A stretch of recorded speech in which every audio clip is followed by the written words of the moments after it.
voilà à la station de ski du Lioran dans le Cantal. Donc j'étais déjà venue au mois de septembre pour faire une boucle sur le GR400 à partir d'ici sur 5 jours. Et là je reviens pour faire le tour de la vallée de Mandaille sur 2 jours, donc, tranquille.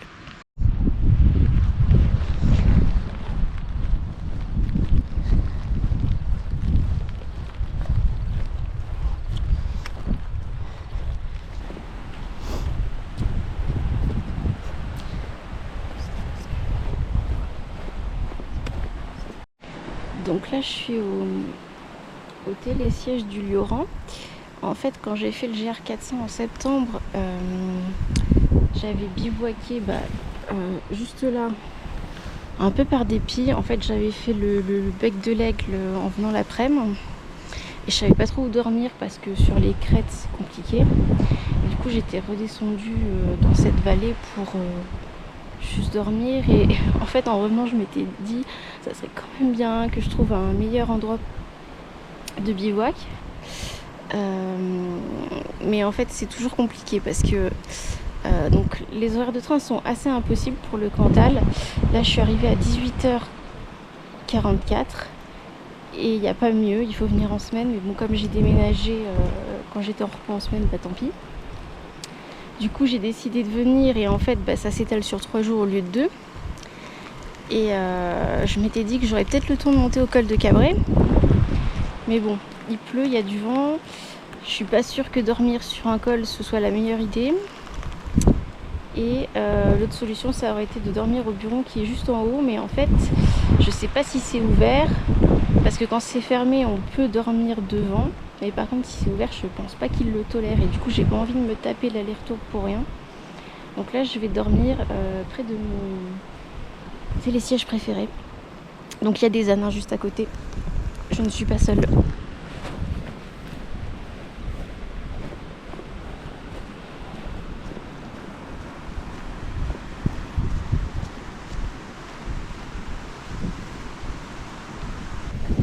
Mais cette fois-ci je vais pas planter ma tente. Parce qu'en fait la caisse du télésiège a un abri.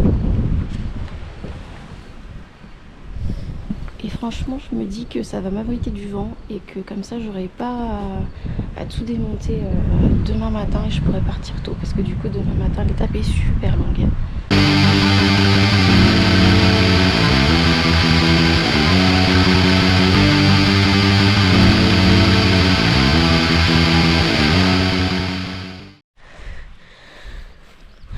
Il est 7h, c'est parti. Donc pour une grande boucle autour de la vallée de Mandaille. C'est une longue journée, je sais pas trop si je vais pouvoir bivouaquer où je veux, donc on va bien voir.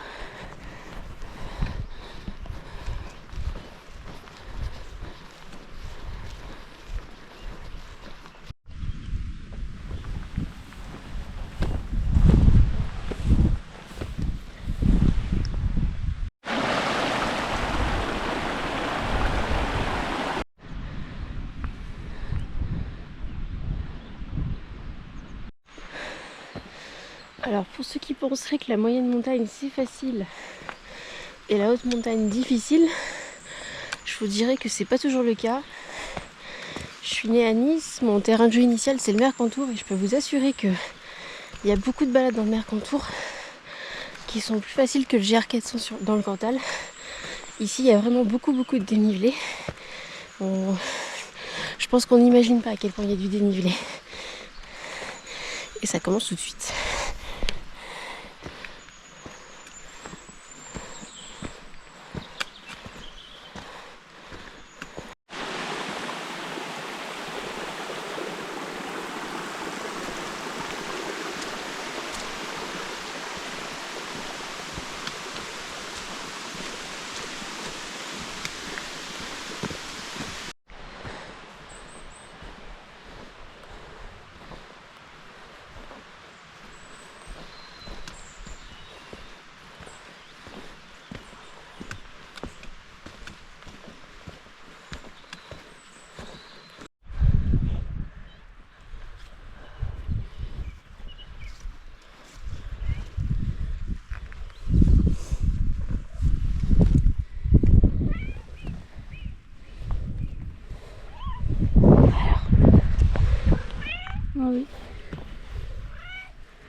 me faire tomber.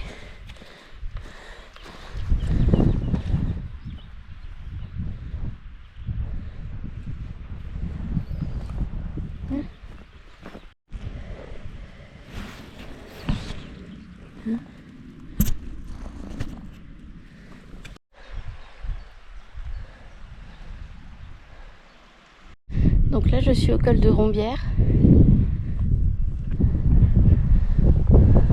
En bas c'est la vallée de Mandaille et en fait on va faire tout le tour de la vallée, c'est un peu l'idée. Là-bas vous voyez le puits Grioux et c'est là-bas qu'on va être ce soir ou demain matin.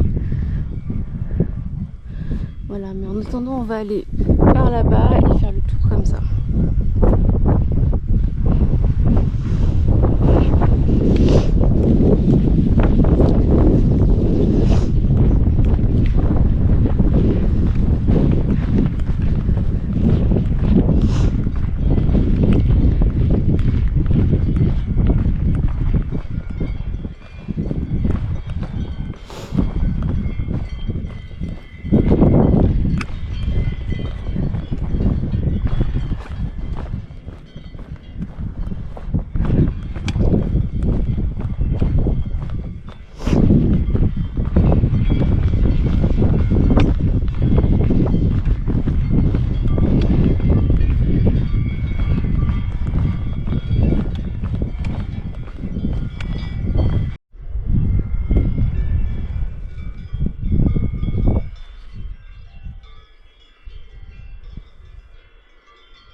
Le Pérars en haut.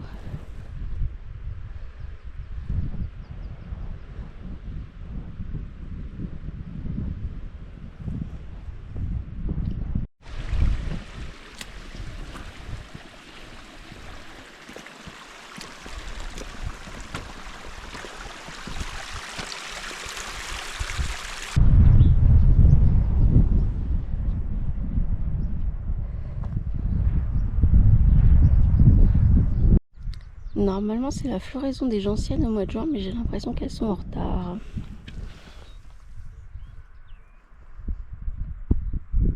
Donc c'est avec la racine qu'on fait de l'alcool.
C'est tellement vert. La dernière fois, je suis venue en septembre et j'avais vraiment envie de venir en juin.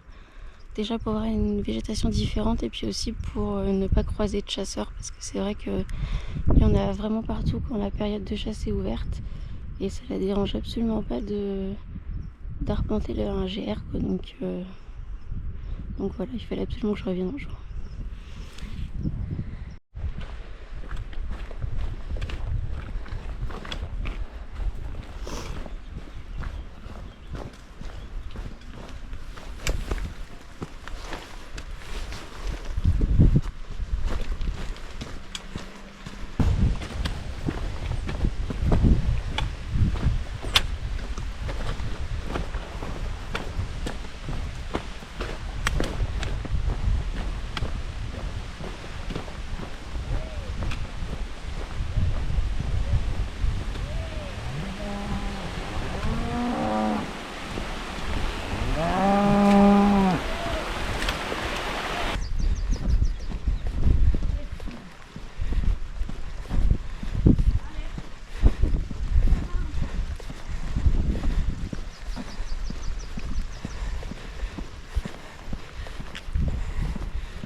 Bon là je vais emprunter un petit peu la route, il y a un chemin un peu plus bas mais j'ai un peu la flemme, je vais essayer d'avancer un peu sur cette section du coup.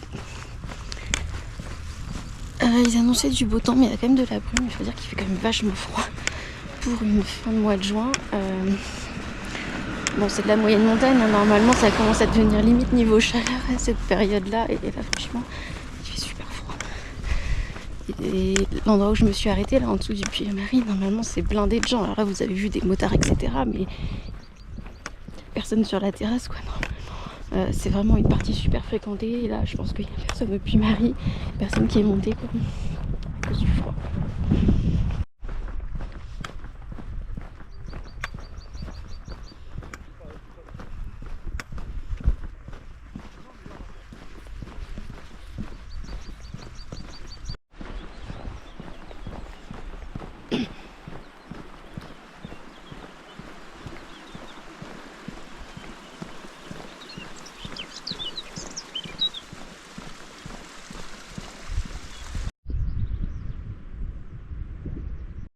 Je pense que j'ai bien fait de passer par la route parce que j'aurais dû descendre pour remonter par le chemin et puis il y a plein de boue donc franchement c'est parfait. Maintenant direction le Piche-à-Roche.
c'est pas un cadeau et c'est que le début.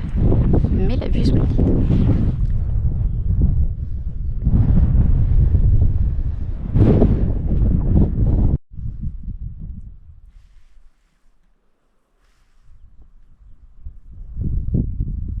Donc ça fait 20 minutes que je descends sur un chemin à peu près comme ça. Donc en fait, vu que c'est boueux, on passe à côté et du coup au bout d'un moment l'herbe s'enlève et ça devient boueux parce que la terre est à nu. Donc c'est pour ça que ça a l'air raviné partout. C'est assez usant. Donc là, cette partie-là est bientôt finie, mais après on attaque la vraie descente sur Mandaï. Donc bon.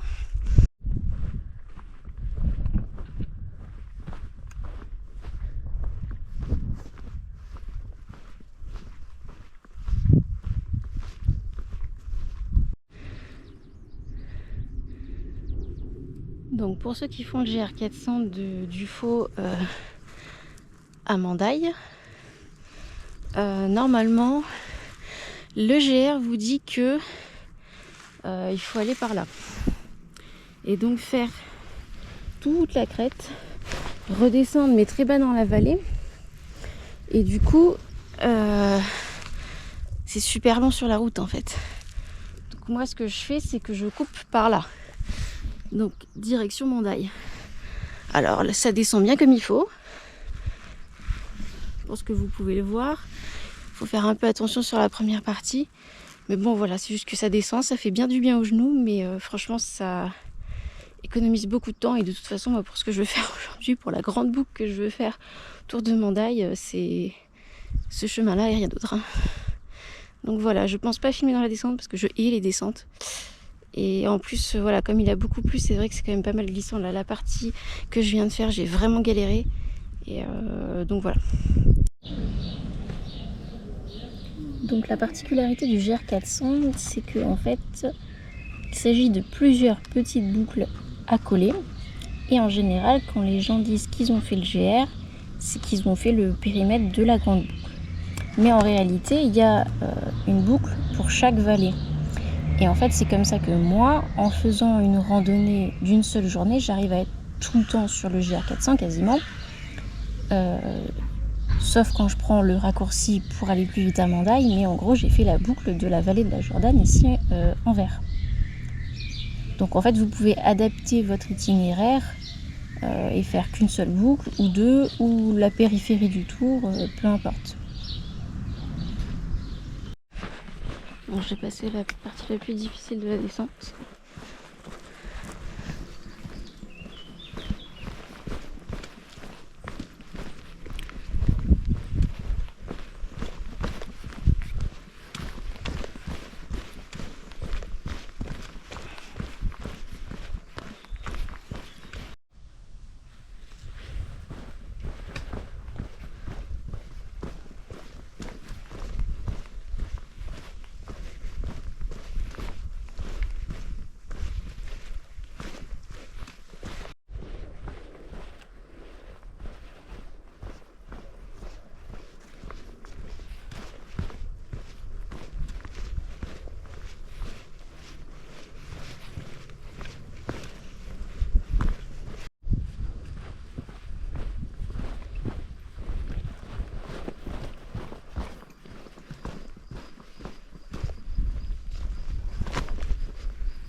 Je m'étais dit la dernière fois que ça devait être rigolo quand il y avait beaucoup d'eau.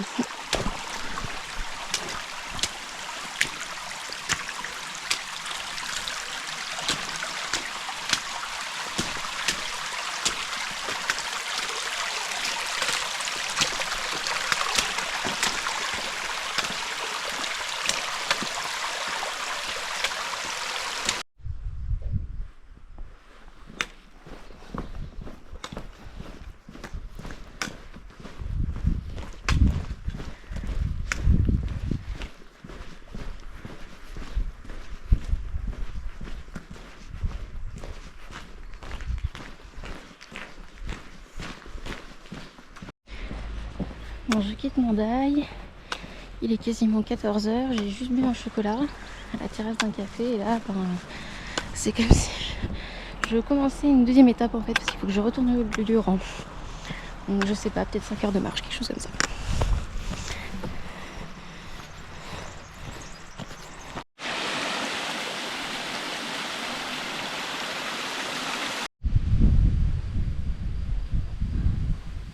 Ça c'est tout ce que j'ai fait aujourd'hui. Le Chavaroche, le Marie, en dessous du col de Cabre.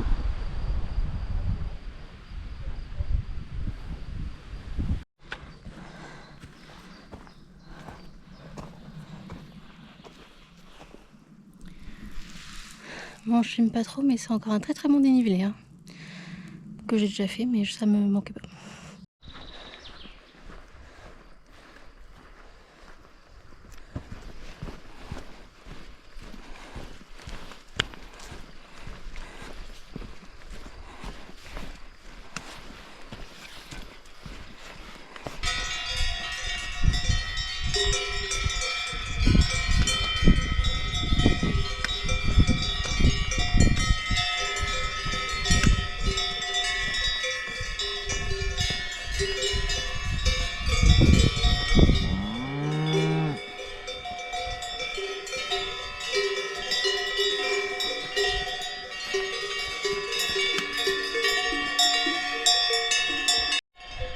Arrivé au col du Pertuis, donc il y a un peu moins d'une heure, j'étais tout en bas.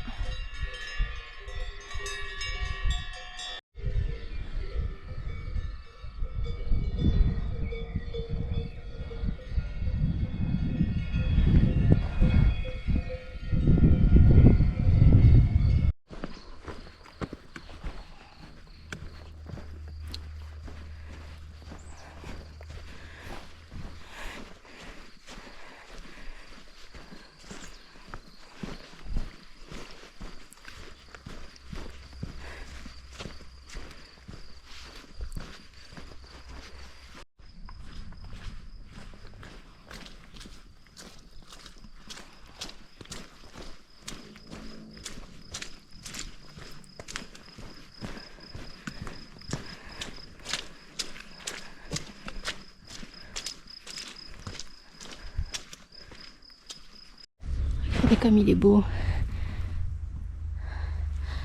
Il me fait penser au volcan d'Ilsland, le puy Griou, c'est l'un de mes puits préférés.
Triste, je sais où triste est moi, che si canso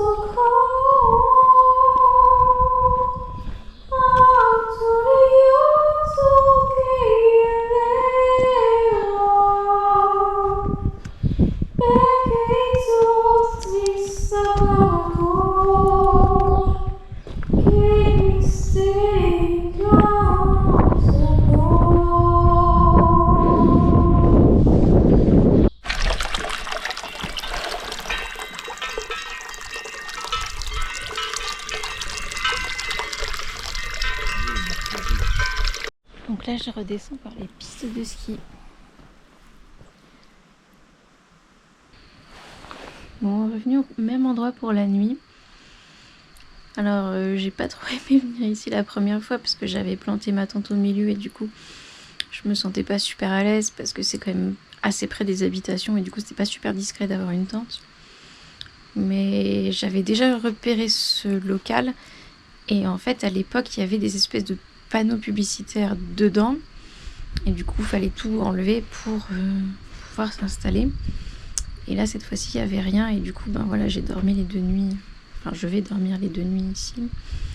Alors, ça vend pas du rêve d'être sur un téléphérique, mais en fait, il fait quand même globalement super froid. Il y a énormément de vent, ça ne se calme jamais, même ici en fond de vallée. Et je m'imagine absolument pas bivouaquer sur les crêtes dans ces conditions. En fait, ça serait pas du tout agréable. Il ferait froid déjà. L'année dernière, j'ai eu froid, j'ai mis des chaufferettes. Et puis entendre ma tente claquer au vent toute la nuit, c'est pas génial, quoi. Donc c'est sûr que c'est moins instagrammable, hein. Mais j'ai pas envie de passer une nuit de merde et de me réveiller et d'ouvrir la tente et de dire oh, regardez comme c'est sublime, il faut bivouaquer, c'est génial. Franchement, ici, je suis pas si mal. J'ai moins froid qu'hier. Je me suis tout de suite mise dans mon sac. Et moi, je pense que c'est l'essentiel, en fait. Puis de toute façon, j'ai pas vu d'endroit abrité après 15h. Et d'un côté, je suis bien contente d'avoir fait ma randonnée d'une traite. Alors, je sais plus trop. Je crois que ça doit bien faire 30-35 km. J'ai marché à peu près 10h30. Donc ça fait beaucoup parce qu'à la base je comptais un petit peu m'avancer le samedi et en faire un petit bout le lundi, mais en fait au final j'ai tout fait le dimanche. Demain matin j'ai plus qu'à prendre le train et voilà, mission accomplie. Je suis contente d'être revenue dans le Cantal. C'est une région qui est juste magnifique là, c'est verdoyant, il y a des fleurs partout. Je trouve ça, c'est vraiment une région sublime. Après voilà, juste un peu déçue du temps. Bon, normalement j'aurais dû souffrir de la canicule à cette période et là voilà. Le problème c'est que quand il fait froid comme ça on peut jamais s'arrêter, on peut pas se poser, j'ai même pas pique-niqué en haut, quoi, donc voilà, ça gâche un petit peu le plaisir, mais voilà, j'espère que j'ai réussi à capturer la beauté du lieu.